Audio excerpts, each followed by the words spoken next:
नमस्कार, खबर छत्तीसगढ़ देख रहे हैं आप और मैं हूं आपके साथ ज्योति। चलिए शुरुआत करेंगे बुलेटिन की इस वक्त की बड़ी खबर के साथ।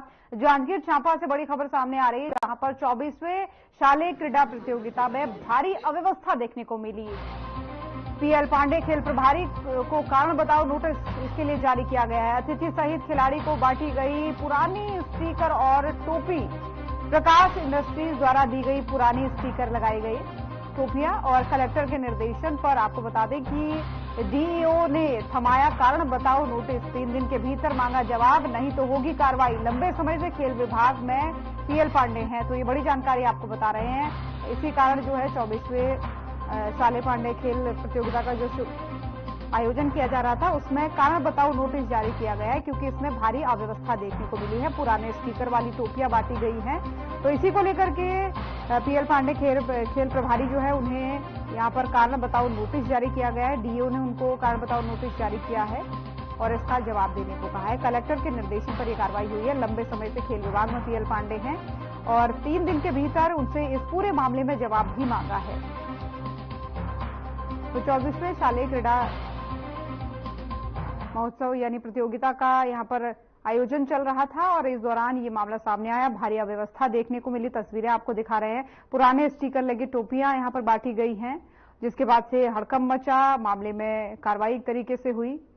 ये देखिए किस तरीके से तस्वीरों में पुराने स्टिकर लगे और उसके ऊपर पुराने स्टिकर चिपकी हुई टोपियां यहां पर वितरित की गई हैं।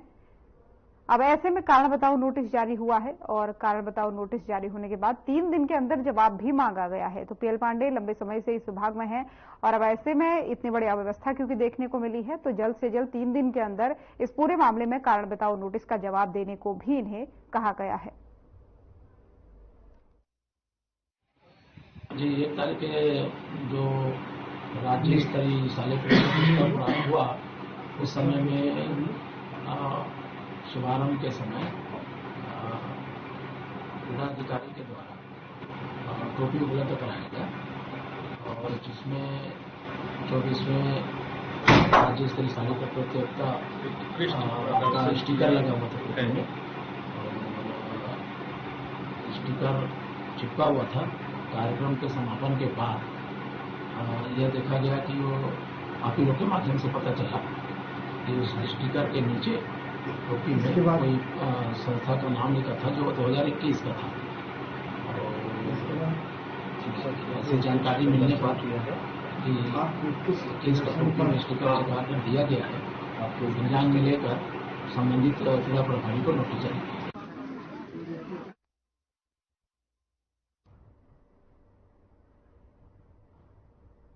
और रायपुर विधानसभा अध्यक्ष से मिलने पहुंचे बीएड के सहायक शिक्षक अपने नौकरी को बचाने के लिए मंत्री और विधायकों के दरवाजे खटखटाते दिख रहे हैं। रायपुर में विधानसभा अध्यक्ष डॉक्टर रमन सिंह से जो है मिलने बीएड के टीचर्स पहुंचे। बीएड के सहायक शिक्षक जो हैं वो दर दर भटकते नजर आ रहे हैं। देखिए इसी पर हमारी ये खास रिपोर्ट।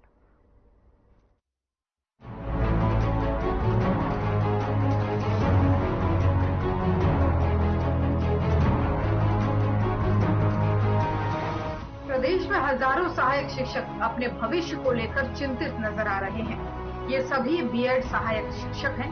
इनकी भर्ती लगभग 1 साल पहले की गई थी, लेकिन अब इन्हें नौकरी से निकाला जा रहा है। इस कारण उनके सामने आर्थिक तंगी की समस्या पैदा हो गई है। कई लोगों ने इस नौकरी में रहते हुए लोन लिया। अगर नौकरी नहीं रही तो उनके भविष्य पर इसका बुरा प्रभाव पड़ेगा। अपनी इस नौकरी को बचाने के लिए ये सहायक शिक्षक लगातार शासन प्रशासन से मदद की गुहार लगा रहे हैं और इसी कड़ी में ये सभी सहायक शिक्षक विधानसभा अध्यक्ष रमन सिंह के शंकर नगर स्थित शासकीय आवास पहुंचे। हालांकि रमन सिंह से उनकी मुलाकात नहीं हो सकी, फिर भी इन्हें उम्मीद है कि सरकार उनकी मांगों पर ध्यान देगी और इन्हें बेरोजगार होने से बचाएगी। लगभग 3000 बीएड प्रशिक्षित सहायक शिक्षक विगत 1 वर्ष से बस्तर और सरगुजा संभाग के सुदूर अंचल में सेवारत हैं। उनका कहना है कि भर्ती तत्कालीन राज्यपाल द्वारा अनुमोदित गजट छत्तीसगढ़ राज्य भर्ती नियम 2019 के तहत हुई है। अब सभी सहायक शिक्षक छत्तीसगढ़ व्यापम द्वारा आयोजित परीक्षा उत्तीर्ण कर मेरिट के आधार पर शासकीय सेवा में आए हैं। इस नियुक्ति को उच्च न्यायालय द्वारा अमान्य घोषित कर दिया गया है।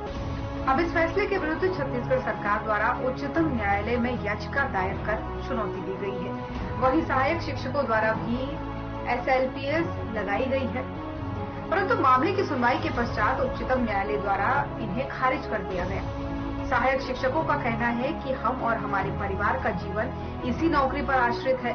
नौकरी चले जाने के पश्चात हम पर आजीविका का संकट और इसी के साथ साथ मानसिक, आर्थिक और सामाजिक तौर पर उत्पीड़न की भयावह स्थिति बनेगी। इसी परेशानी को देखते हुए सरकार से गुहार लगाते हैं कि हमारी परेशानियों को देखते हुए हमें वापस से नौकरी करने दें। आज विधानसभा अध्यक्ष डॉक्टर रमन सिंह के घर के सामने बीएड के टीचर्स यहाँ मौजूद हैं। बीएड के टीचर्सों का कहना है कि वो प्राइमरी स्कूल में पढ़ाते हैं, लेकिन किसी कारणवश पिछले 1 साल से वो लोग कार्यरत हैं और उन लोग अपनी नौकरी बचाने के लिए मंत्रियों के दरवाजे खटखटा रहे हैं। प्राइमरी स्कूल के टीचर्स मतलब आप समझ गए होंगे कि वो उन बच्चों का नींव है जो भविष्य में जो आगे बढ़ के IPS, IAS या कोई मंत्री बनने वाले हैं, उनका नींव है।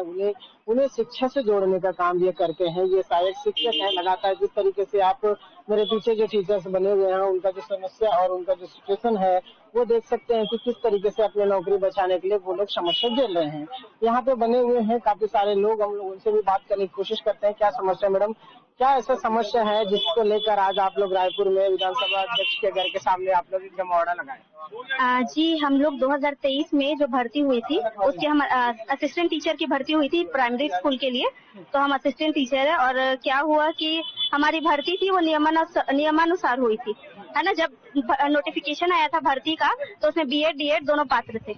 उसके बाद क्या होता है कि जो हमारा मेरिट लिस्ट भी आ जाता है, रिजल्ट भी आ जाता है। उसके बाद 11 अगस्त को सुप्रीम कोर्ट में फैसला आता है राजस्थान हाई कोर्ट के लिए, राजस्थान के उसके लिए कि वहाँ जितने भी लोग थे ना, जो बीएड वाले लोग हैं वो प्राइमरी टीचर के लिए एलिजिबल नहीं है।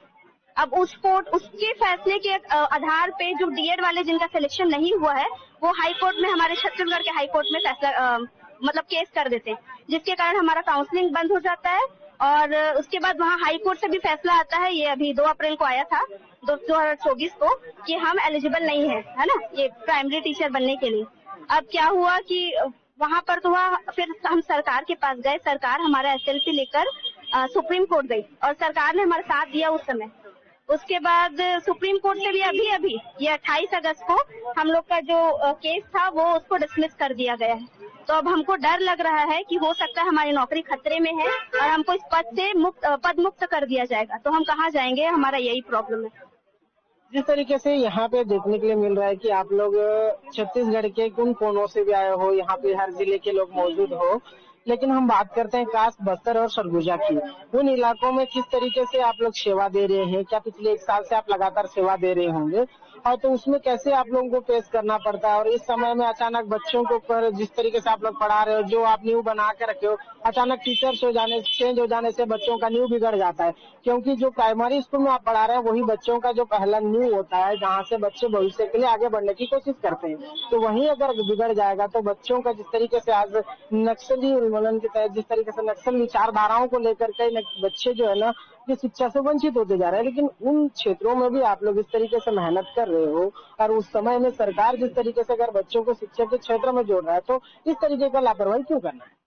वही जी, हम जैसे हमारा स्कूल है वहाँ पर पहले शिक्षकों की बहुत कमी थी। जब से हमारे शिक्षक उधर गए हैं तो कई क्या हुआ है, नवोदय जैसे बड़े बड़े जो नवोदय एग्जाम, एकलव्य एग्जाम, इस सब पे बच्चों का सिलेक्शन हुआ है। हमारे जो बच्चे थे, और हम तो पूरा प्रयास करें कि हम उन बच्चों को और ऊपर तक पहुंचाएं, उनको अच्छा एजुकेशन दे, जितना अच्छा अपना हम पूरा ट्राई कर रहे हैं कि जितनी अच्छी एजुकेशन हो सके दे। पर अभी देखिए, अभी हम यहाँ पर हैं तो स्कूल में अभी हम CL सब लगा के आए हैं, छुट्टी ले लेकर आए हैं, तो फिर ऐसे में शिक्षा पे बहुत बुरा प्रभाव पड़ सकता है। किरण से। कहाँ से हैं? जी, मैं खैरागढ़ से हूँ और चरामा में अभी पोस्टेड हूँ। हाँ। जिस तरीके से देखा जाए तो यहाँ पे टीचर्स अपने अपने जिस समस्या को लेकर गुहार लगा रहे हैं, मंत्री या फिर यहाँ के कोई विधानसभा अध्यक्ष या फिर यहाँ के मुख्यमंत्री उनकी बात सुने, ताकि ये जो इनके साथ नाइंसाफी हो रहा है वो ना हो और वापस से इनको अपने पद पे कार्यरत रहने दे। ये क्या नाम लिखते हैं आपका? शुभम चंद्राकर। जिस तरीके से ये समस्या आप लोगों के साथ पेश होना पड़ रहा है कि जहाँ बच्चों को पढ़ाना चाहिए उस समय को वहाँ छोड़कर आप लोग यहाँ के मंत्रियों का दरवाजा खटखटा रहे हैं, ऐसा क्या समस्या आना पड़ेगा? सर, हमारी आजीविका पे अब बात आ गई है। अगर ये जॉब चला गया तो हम लोग सब रोड पे आ जाएंगे। हमारी फैमिलीज है वो सब हम पे डिपेंड है, तो उन सबका क्या होगा। इसलिए आज हम लोग समय निकाल के आज इकट्ठा हुए हैं। ऐसा नहीं था कि इतने सारे लोगों को हम स्पेशली बुलाया नहीं है। ये सब अपने मर्जी से सूचना मिली कि लोग मिलने जा रहे हैं रमन सिंह जी से, तो आज उसी बात पे मिलने आ गए थे। तो ऐसा नहीं कि एक दिन में ऐसा कोई पढ़ाई जो है प्रभावित होगा। उससे ज्यादा हमको यहाँ हानि हो रही है। हमको सीएल मिलता है, ठीक है, उसी का उपयोग करके हम एक दिन की छुट्टी लेके यहाँ पहुंचे हैं। इस तरीके से देखा जाए तो यहाँ पे तमाम उन इलाकों से मौजूद है जिन इलाकों में शिक्षा का क्षेत्र कम है, लेकिन उन क्षेत्रों में भी टीचर्स आप लोग वहाँ मेहनत करके बच्चों को जो शिक्षा देते हैं, क्या वो शिक्षा देने का जिस तरीके से आप लोग का मेहनत और वो परेशानी जो संघर्ष है, क्या सरकार को नहीं दिखाई देता? सर, सरकार को दिखाई दे रहा है। सरकार भी कोशिश करी थी, हम लोग को बचाने के लिए एसएलपी लेके गई थी सुप्रीम कोर्ट, वो खारिज हो गया। सरकार को पता है कि हम लोग योग्य हैं, हम लोग काबिल हैं, और नोटिफिकेशन था वो सरकार ने नहीं निकाला था, सरकार ने भर्ती करी, तो सरकार को ये सब चीज पता है। सरकार कोर्ट का आदेश है जो भी होगा, तो लेकिन उससे ये होगा कि हमको हानि हो सकती है। तो हम लोग सरकार से यही डिमांड कर रहे हैं कि किसी भी तरह से हमको सुरक्षित करे। तो आज विधानसभा अध्यक्ष के पास आप लोग को पहुंचना पड़ा। समस्या ये है सर हमारी कि हम लोग ने हर एक चीज अपनी ईमानदारी से किया, पढ़ाई की, जॉब के लिए अप्लाई किया, जॉब के लिए हम लोग एलिजिबल भी है, मेरिट लिस्ट में हमारा नाम भी आया। उसके बाद से नियम में अगर कुछ बदलाव आता है उसमें हमारी क्या गलती है? उसके बाद नियम आ गया, नियम बदल गया, उसके कारण हम लोग को कोर्ट के चक्कर लगाने पड़े। पहले तो हम लोग 11 महीना कोर्ट के केस में घसीटाए हैं, उसके बाद अब अचानक से सुप्रीम कोर्ट ने हमारी याचिका को खारिज कर दी, जो कि उनका डिसीजन था। इसलिए तो हम यहाँ पर क्या गलत किया है, बस ये जानना चाहते हैं हमारी गलती क्या है जिसकी हमको सजा मिल रही है। इतनी ज्यादा हमको मानसिक पीड़ा हो रही है, हमको मालूम है हम लोग कैसे जी रहे हैं जिंदगी अपनी। एक एक दिन हमको इतना बुरा लग रहा है। मंत्री तो हमसे मिलने के लिए 4 दिन के बाद 5 दिन मना कर देता है, 24 घंटे घुट रहे हैं, उसका कौन जवाब देगा यहाँ पर? जिस तरीके से देखा जाए तो लगातार वे लोग मंत्रियों के दरवाजे खटखटा रहे हैं। जो क्या नाम लिखते हैं पूरा? जी सर, मेरा नाम प्रांजल सोहानी है, मैं कांकेर में पदस्थ हूँ। जी, कैसी आपको नौकरी के समय उन समस्याओं को झेलना पड़ रहा है, क्योंकि आप बच्चों तक को जा रहे हैं, पढ़ा रहे हैं, कैसे समस्या झेल पा रहे हैं और कैसे फेस कर रहे हैं वहाँ? जी सर, बस्तर और सरगुजा आप जानते हैं सर दूरस्थ अंचल है और नक्सल की समस्याएं भी वहाँ पे है सर। वहाँ पे सर कई स्कूल ऐसे हैं सर जहाँ पे रोड की सुविधाएं नहीं है। कई ऐसे हैं सर जो पहाड़ों पे हैं, वहाँ पे हमको जाना पड़ता है। बच्चों की स्थिति है वो भी थोड़ी क्या बोल सकते हैं कि उतनी अच्छी नहीं है, तो उसको हमने सर सुधार कर रहा है। एकलव्य स्कूल हो गए, आपके जो केंद्रीय विद्यालय है, नवोदय है, वहाँ पे सर हम लोगों ने पढ़ाया है सर, और हम लोगों ने वहाँ पे सिलेक्शन भी करवाया है सर। किस तरीके का माहौल, आप कौन से क्षेत्र में रहते हैं? मैं बस्तर क्षेत्र की हूँ। बस्तर कहाँ से? कांकेर। जहाँ बात करते हैं, बस्तर एक ऐसा नक्सली प्रभावित जिला है जिसमें काफी सारा एक्टिविटीज वहाँ नक्सलियों को देखने के लिए मिलता है, लेकिन उन नक्सली एक्टिविटीज में भी नक्सली जो विचारधारा को हटा के शिक्षा के माध्यम से बच्चों को पढ़ा के शिक्षा स्तर में जोड़ना और उनको एक भविष्य उज्जवल देना, तो उस तरीके का आप लोगों ने संघर्ष करते हुए आज 3000 जितने भी आप टीचर्स हो लगातार सरकार के दरवाजे खटखटा रहे हो, क्यों? सर, विडम्बना है। मैं यही कहूंगी कि ये एक बड़ी विडम्बना है हमारे साथ जो हो रहा है, क्योंकि हम लोग जो है नोटिफिकेशन के आधार पे तैयारी किए थे। नोटिफिकेशन में बीएड डीएड दोनों एलिजिबल थे, तब हमें नहीं बताया गया कि बीएड और डीएड से रिलेटेड कुछ केस चल रहा है। तो रैंक में ही आप लोग ज्वाइनिंग? जी सर, हम लोग टॉप रैंकर्स हैं। उसके बाद भी हमारी हालत ये हो रही है। एग्जाम हुआ तब तक भी हमको कोई आइडिया नहीं था कि कोई केस चल रहा है। रिजल्ट आया, कोई आइडिया नहीं था कि केस चल रहा है। उसके बाद मेरिट लिस्ट तैयार हो गया, उसमें भी हमारा रैंक के हिसाब से मेरिट लिस्ट तैयार हुआ था। आता ये है कि 11 अगस्त का एक फैसला आया और उस फैसले ने हम सबकी जिंदगी बदल के रख दी। तो आज आप लोग विधानसभा अध्यक्ष के पास पहुंचे हो, मुलाकात हुई है? नहीं सर, अभी तक तो नहीं हो पाई है। जिस तरीके से देख रहे होंगे टीचर्स कितनी परेशानी और कितनी समस्याओं से जूझ रहे हैं। लगातार शिक्षक की तरफ देखा जाए तो शिक्षा में बच्चों को पढ़ाने का रहता है, लेकिन उसमें अपनी नौकरी बचाने के पीछे भी लगातार वे लोग रायपुर के उन इलाकों में भटक रहे हैं जैसे शंकर नगर, विधानसभा अध्यक्ष, सीएम हाउस, ऐसे कितने लोगों का दरवाजा खटखटा रहे होंगे। सरकार इन चीजों को देखना चाहिए। बस्तर जैसे अंदरूनी इलाकों में भी इनको उन बच्चों को जो नक्सल विचारधारा को हटा के शिक्षा से जोड़ने का जो काम कर रहे हैं उनको पहला प्राथमिकता देना चाहिए। मैडम इधर देखें, तो कहाँ से हैं आप? मानिकपुर। क्या नाम लिखते हैं? दीपिका ध्रुव। क्या समस्या आ गई जो आज आप रायपुर पहुंचे? हमें हमारे जॉब से हटाया जा रहा है। हम बस यही सरकार से चाहते हैं कि वो हमें स्थिर करे और हमारी सहायता करे। आप लोग इससे पहले कहीं और आवेदन दिए थे? हाँ, दे चुके हैं। पहले अलग अलग विधायकों के पास हमने आवेदन किया, हाई कोर्ट में किया, सुप्रीम कोर्ट में किया, फिर भी हमें बीएड के आधार पे हटा दिया गया। बीएड वालों को ही प्राथमिकता दी गई है, इसमें वो ही उसके योग्य है कह दिया गया। जिस तरीके से देख रहे हैं कि लगातार वे लोग उन समस्या को लेकर जो टीचर्सों की समस्या थी जिसे लेकर ये लोग जूझ रहे थे, कहीं ना कहीं एक इनको विश्वास है कि शासन जिस तरीके से काम कर रहा है हमें वापस शिक्षा में स्थिर रखेगा और जिस तरीके से समस्याएं इन लोग फेस कर रहे हैं उन अंदर इलाकों में उन क्षेत्रों में जाके पढ़ाना और उन बच्चों को शिक्षा से जोड़ना इन्हें कहीं ना कहीं एक बड़ी जिम्मेदारी की काम है। तब तक के लिए बने रहिएगा, देखना होगा कि किस तरह के उनके ऊपर कार्रवाई होगी। हर खबर से मैं सलमान चंद्र। अब देखना ये होगा कि सहायक शिक्षकों की मांग को छत्तीसगढ़ सरकार कब तक पूरा कर पाती है ताकि ये युवा बेरोजगार होने से बच सके। Bureau report.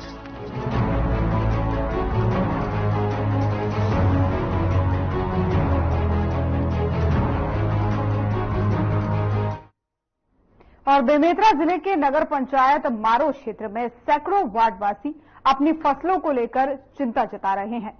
किसानों का कहना है कि लंबे समय से ट्रांसफार्मर खराब होने के कारण पर्याप्त बिजली नहीं मिल पा रही है। अपनी समस्याओं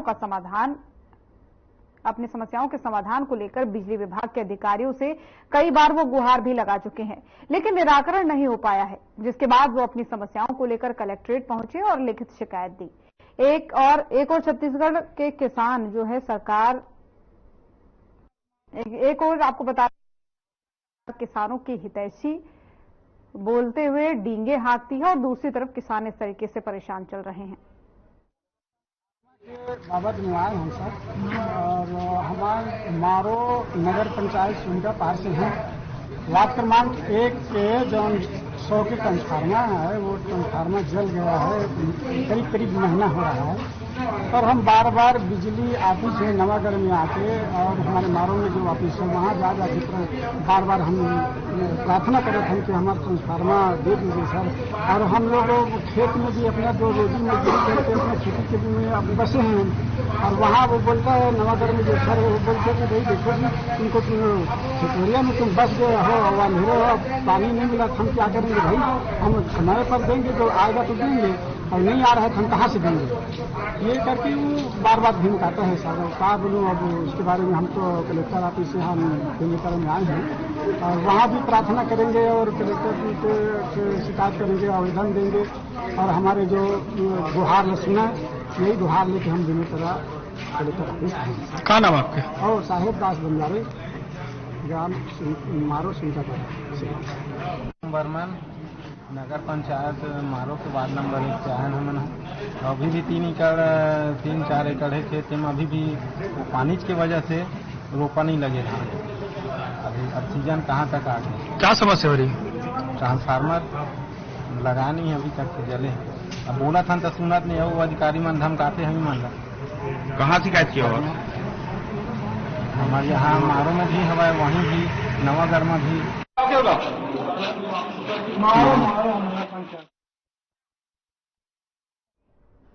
और जांजगीर चांपा जिले में इन दिन जो है 24वीं राज्य स्तरीय शालेय क्रीड़ा प्रतियोगिता का आयोजन किया जा रहा है।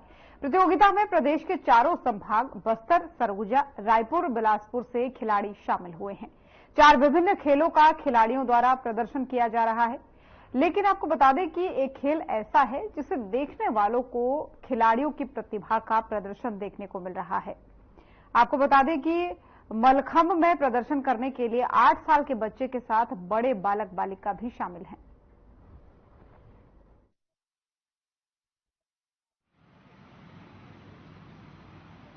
विगत 6 सालों से मलखंभ का प्रशिक्षण ले रहा हूं और हमारे यहाँ पहली बार जांजगीर चांपा में राज्य स्तरीय हुआ तो बहुत खुशी हो रहा है और हम लोग चाहते हैं कि आगे भी ऐसी ही सब खिलाड़ियों का मांग है कि ऐसी होती रहे हमारे यहाँ। कहाँ खेल के आए हो अभी? मैं नेशनल भी खेल चुका हूँ, उसमें गोल्ड मेडल भी लगा चुका हूँ और गए थे गुजरात, हरियाणा, दमन दीव, उज्जैन, ऐसी बहुत सारी जगह हैं। हम लोग मेडल भी प्राप्त करके आ गए। 7वीं नेशनल गेम्स खेल चुकी हूँ, जिसमें मैंने एक गोल्ड मेडल नेशनल में और 3 ब्रॉन्ज मेडल जीते। मैं विगत 5 वर्षों से मलखम्ब खेल रही हूँ। कहाँ पर आप प्रैक्टिस करते हैं, किस तरह से? हम लोग जांजगीर जिले के ब्लॉक कामगढ़ में एक गांव है कुटराबोड़, वहाँ करते हैं, जहाँ एक इंडोर हॉल है, वहाँ हम लोग प्रैक्टिस करते हैं। पर्याप्त व्यवस्था है वहाँ, फिर और आप लोगों को आवश्यकता महसूस करती है? हाँ, सामान की थोड़ी आवश्यकता है। ये कौन शासन करते हैं, और खास करके जो अभी जो करते हैं आप, उसमें डर नहीं लगता? शुरुआत कैसे हुई? शुरुआती में थोड़ा सा डर लग रहा था, लेकिन अब डर नहीं लगता। मैं 2 साल से मलखम्ब कर रही हूँ और मेरा कोंडागांव में स्टेट कंपटीशन में टीम चैंपियनशिप में गोल्ड मेडल लगा था और हम लोग यहाँ अपना बेस्ट देने का कोशिश किया है और हमारा team Bhushan mallakhamb academy Indian got talent में सीजन 10 के विनर थे। मैं क्लास 5 में पढ़ता हूँ और मुझे मलखम्ब खेलते 3 साल हो चुका है। मैंने नारायणपुर में सिल्वर मेडल लगाया था और कलेक्टर मैम को धन्यवाद बोलना चाहता हूँ कि मुझे यहाँ लाए हैं और खेल को आगे बढ़ा के मैं नेशनल में जीतना चाहती हूँ। क्या क्या करते हो, कितना समय प्रैक्टिस करते हो, कहाँ करते हो प्रैक्टिस? हमारे मलखम्ब ग्राउंड में हम लोग करते हैं। सुबह से 6 बजे से 8 बजे तक और शाम को 4 बजे से 8 बजे तक। अच्छा, तो ये क्या क्या आसन करते हो बीच में? हम लोग पता है आसन का नाम कौन कौन सा? पालूड़ी, दसरंग, टेढ़ी ताजासन, बैठी, बजरंग के, चुकोर आसन। सबसे अच्छा आसन कौन सा लगता है?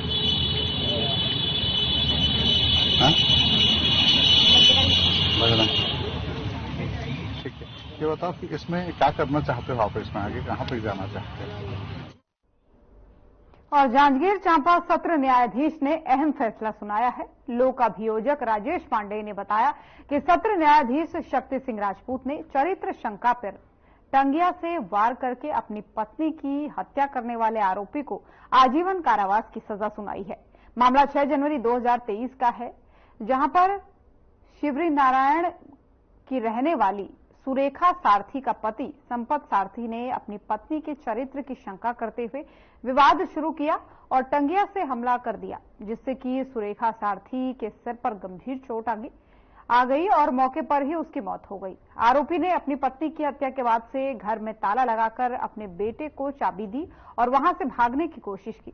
इस मामले में न्यायालय ने गंभीर प्रकृति का अपराध इसको माना है और आरोपी को धारा 302 के तहत आजीवन कारावास और 5,000 रुपए अर्थदंड से दंडित किया है।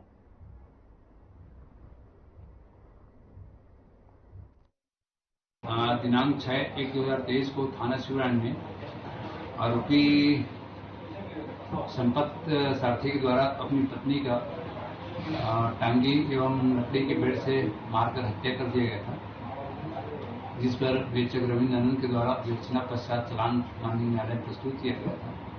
संपूर्ण साक्ष्यों के कथनों के उपरांत माननीय प्रधान न्यायाधीश शक्ति सिंह राजपूत के द्वारा आरोपी को आजीवन कारावास की सजा सुनाई गई है, साथ ही 5,000 रुपये के अर्थदंड से दंडित किया गया है। तो अमर छत्तीसगढ़ देख रहे थे आप। बुलेटिन में फिलहाल इतना ही। खबरें लगातार जारी हैं। नमस्कार।